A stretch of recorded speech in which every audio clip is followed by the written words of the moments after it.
A armadilha dourada. A psicologia profunda da abundância. A ilusão de completude e seus perigos ocultos.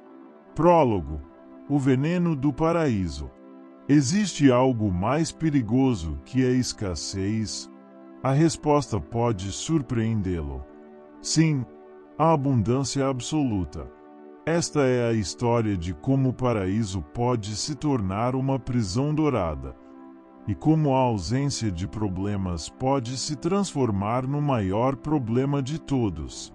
No coração do experimento Universo 25, descobrimos algo perturbador sobre a natureza da psique, tanto animal quanto humana. Descobrimos que quando eliminamos completamente a falta, não criamos o paraíso.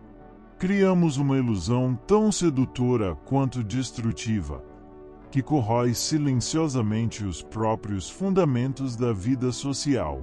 Esta é a anatomia psicológica de uma sociedade que teve tudo, e por isso mesmo, perdeu a si mesma. Capítulo 1. O nascimento da ilusão. Imagine acordar todos os dias sabendo que nunca precisará se preocupar com nada. A geladeira sempre estará cheia. A conta bancária nunca estará vazia. Não haverá doenças. Não haverá perigos. Não haverá incertezas. Parece o sonho perfeito, não é? Foi exatamente isso que aconteceu com os primeiros habitantes do Universo 25. Quando os 8 pioneiros foram introduzidos em seu mundo artificial, eles encontraram algo que nenhum rato na história evolutiva havia experimentado: a ausência total de necessidade. Comida aparecia magicamente nos comedouros. Água jorrava eternamente das fontes.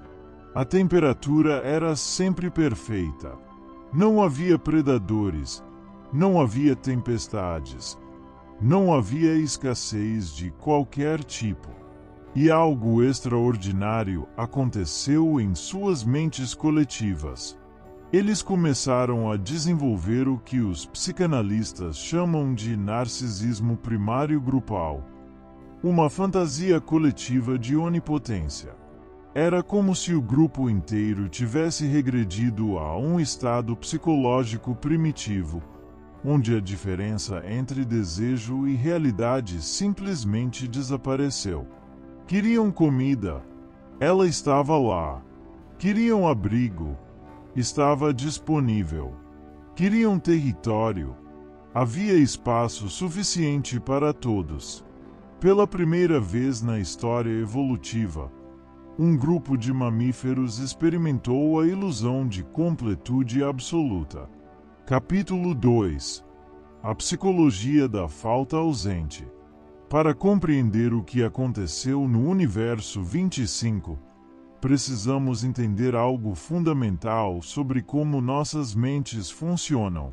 Existe um conceito na psicanálise chamado a falta estruturante, a ideia de que é precisamente aquilo que nos falta que nos impulsiona a crescer, a nos adaptar, a evoluir.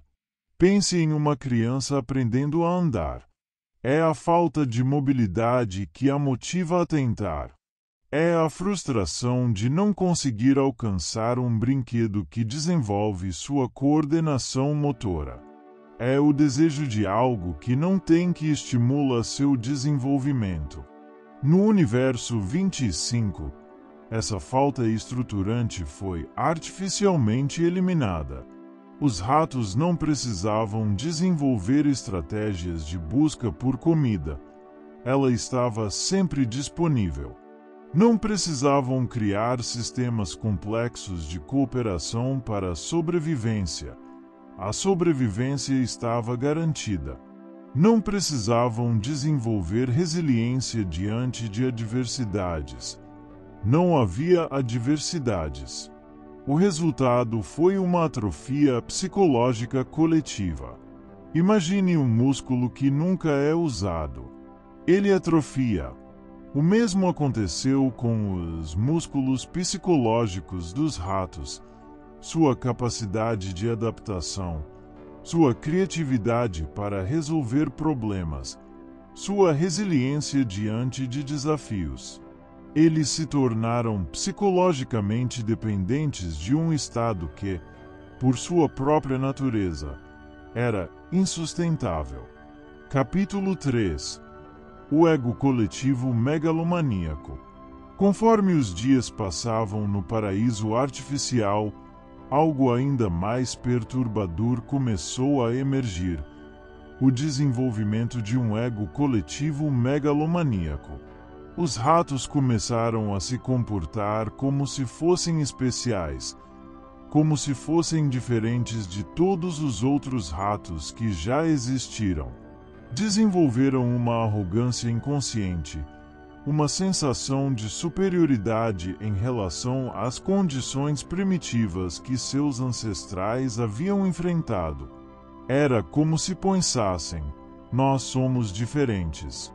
Nós transcendemos as limitações básicas da existência. Nós somos os escolhidos. Esta fantasia de especialidade criou uma bolha psicológica que os isolou da realidade. Eles perderam a capacidade de imaginar que as coisas poderiam ser diferentes. Perderam a habilidade de se preparar para mudanças. Perderam, fundamentalmente, o contato com a natureza transitória e incerta da existência. Desenvolveram o que os psicólogos chamam de pensamento mágico coletivo, a crença de que sua condição privilegiada era permanente e merecida, resultado de alguma qualidade especial inerente ao grupo. Era uma ilusão sedutora e perigosa. Capítulo 4. A atrofia da linguagem da necessidade. Uma das consequências mais sutis, mas profundas, da eliminação da falta foi o que aconteceu com a comunicação dos ratos. Eles começaram a perder a linguagem da necessidade, os sinais, gestos e comportamentos que os animais usam para comunicar carências, alertas e pedidos de ajuda. Pense nisso. Quando você nunca precisa pedir ajuda, você perde a habilidade de pedir ajuda. Quando nunca precisa alertar outros sobre perigos, você perde a capacidade de reconhecer e comunicar perigos. Os ratos do universo 25 desenvolveram uma forma empobrecida de comunicação. Seus sinais se tornaram mais simples, menos nuançados, menos capazes de transmitir informações complexas sobre o estado do ambiente ou as necessidades do grupo. Era como se estivessem perdendo gradualmente a capacidade de falar sobre problemas, porque, em sua experiência, problemas simplesmente não existiam. Esta atrofia comunicativa seria fatal quando os problemas reais começassem a emergir. Capítulo 5. A nostalgia ontológica. Conforme o experimento progredia, os pesquisadores observaram algo fascinante e perturbador. Os ratos desenvolveram uma espécie de nostalgia ontológica, um anseio profundo por um estado de ser que eles acreditavam ser seu direito natural. Era como se tivessem desenvolvido uma memória coletiva de que a vida deveria ser perfeita, de que a abundância era o estado natural das coisas, e qualquer desvio disso era uma anomalia inaceitável. Esta nostalgia criou uma resistência psicológica profunda a aceitar limitações de qualquer tipo. Quando pequenos problemas começaram a surgir, disputas por território, competição por parceiros, os ratos reagiram não com adaptação, mas com uma espécie de indignação existencial. Era como se pensassem: isso não deveria estar acontecendo. Nós merecemos melhor. Nosso mundo deveria ser perfeito. Esta incapacidade de aceitar imperfeições, Esta intolerância à frustração se tornaria uma das sementes de sua destruição. Capítulo 6. A fragilidade da completude. O que os pesquisadores descobriram foi que a completude absoluta, longe de criar força, criava uma fragilidade extrema. Os ratos se tornaram como cristais, belos, perfeitos, mas incrivelmente frágeis. Qualquer pressão, por menor que fosse, poderia causar rachaduras que se espalhavam por toda a estrutura. Eles perderam o que os psicólogos chamam de resiliência adaptativa, a capacidade de dobrar sem quebrar, de se adaptar a mudanças, de encontrar soluções criativas para novos problemas. Quando a população começou a crescer e o espaço se tornou mais disputado, eles não desenvolveram novos sistemas sociais para lidar com a densidade. Em vez disso, entraram em colapso. Quando recursos, embora ainda abundantes, precisaram ser compartilhados com mais indivíduos, eles não criaram mecanismos de distribuição mais eficientes. Em vez disso, desenvolveram comportamentos destrutivos. Era como se tivessem perdido a capacidade básica de resolver problemas, porque nunca haviam precisado desenvolver essa capacidade. Capítulo 7. O espelho humano. Agora, você pode estar se perguntando: mas isso é sobre ratos. Como isso se relaciona conosco? A resposta é profundamente perturbadora. Olhe ao seu redor. Vivemos em uma era de abundância sem precedentes na história humana. Para muitos de nós, especialmente no mundo desenvolvido, as necessidades básicas são automaticamente satisfeitas. Comida está disponível 24 horas por dia. Entretenimento é infinito e instantâneo. Comunicação é imediata e global. Muitos problemas que atormentaram a humanidade por milênios foram resolvidos. E o que estamos vendo? Um aumento dramático em ansiedade, depressão e uma sensação generalizada de vazio existencial. Estamos vendo jovens que se sentem perdidos, sem propósito, incapazes de lidar com frustrações menores. Estamos vendo o surgimento de uma geração que, como os belos do universo 25, se retira da vida social, preferindo a segurança da isolação à incerteza da interação humana real. Estamos vendo uma intolerância crescente à frustração, uma expectativa de que a vida deveria ser perfeita, e uma fragilidade psicológica diante de desafios que gerações anteriores considerariam menores. Capítulo 8. A dependência da perfeição. Uma das descobertas mais perturbadoras do universo 25 foi que os ratos desenvolveram uma dependência patológica do estado de abundância. Eles não apenas se acostumaram com a perfeição, eles se tornaram viciados nela. Qualquer desvio da abundância total, qualquer pequena frustração, qualquer mínima imperfeição era experimentada, não como um problema normal a ser resolvido, mas como uma crise existencial. Era como se tivessem perdido a capacidade de distinguir entre problemas menores e crises reais. Tudo se tornava uma catástrofe porque eles haviam perdido a perspectiva que vem de enfrentar e superar dificuldades reais.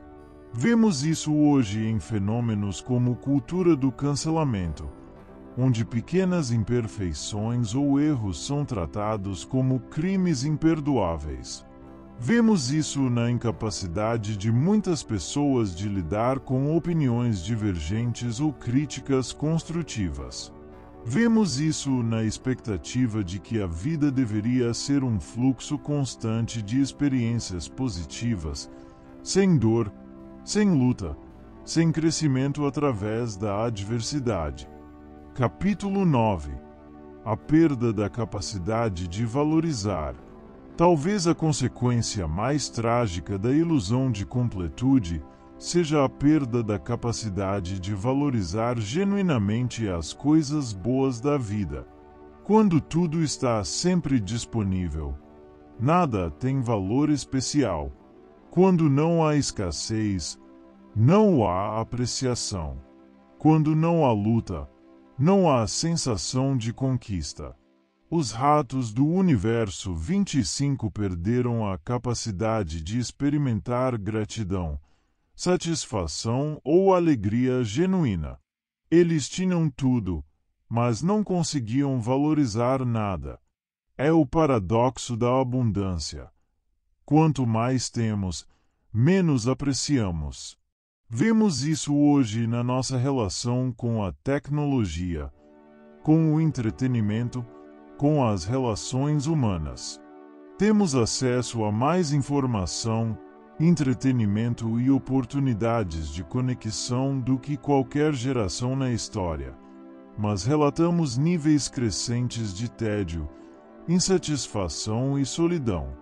É como se tivéssemos perdido a capacidade de saborear a vida porque ela se tornou fácil demais. Capítulo 10. A dialética da falta e da completude. A lição mais profunda do universo 25 é que a falta não é apenas uma carência a ser eliminada, é uma força estruturante essencial para a vida psicológica saudável. A falta nos motiva. A falta nos desafia. A falta nos força a crescer, a nos adaptar, a nos conectar com outros, a desenvolver criatividade e resiliência. Eliminar completamente a falta não cria o paraíso. Cria uma forma sutil de inferno psicológico onde a vida perde significado, propósito e vitalidade. A verdadeira sabedoria não está em eliminar toda dificuldade, mas em aprender a dançar com ela. Não está em criar uma vida sem problemas, mas em desenvolver a capacidade de transformar problemas em oportunidades de crescimento. Os ratos do universo 25 nos ensinam que a busca pela perfeição absoluta, paradoxalmente, o caminho mais direto para a destruição. Capítulo 11. Reconhecendo os sinais. Como podemos reconhecer quando estamos caindo na armadilha da ilusão de completude? Sinais de alerta. Intolerância à frustração. Pequenos problemas parecem catástrofes. Expectativas irrealistas. A vida deveria ser sempre fácil e prazerosa. Perda de resiliência. Dificuldade para se recuperar de contratempos menores. Tédio existencial. Sensação de vazio apesar de ter tudo. Evitação de desafios. Preferência por conforto sobre crescimento. Perda de gratidão. Incapacidade de apreciar o que se tem. Dependência de validação externa. Necessidade constante de confirmação. Medo da imperfeição. Paralisia diante da possibilidade de falhar. Capítulo 12. O antídoto para a ilusão. Existe uma saída da armadilha dourada. Sim, mas ela requer coragem. O antídoto para a ilusão de completude é a aceitação consciente da incompletude. Isso significa abraçar a falta como professora. Reconhecer que nossos desejos não satisfeitos são fontes de energia criativa. Cultivar a gratidão ativa. Praticar conscientemente a apreciação do que temos. Buscar desafios voluntários. Escolher dificuldades que nos façam crescer. Desenvolver tolerância à frustração. Aprender a ver problemas como puzzles, não catástrofes. Praticar a imperfeição. Aceitar que erros são parte essencial do aprendizado. Conectar-se com propósitos maiores. Encontrar significado além do conforto pessoal. Epílogo. A sabedoria da incompletude. A história do Universo 25 é, fundamentalmente, uma história sobre a natureza paradoxal da felicidade humana.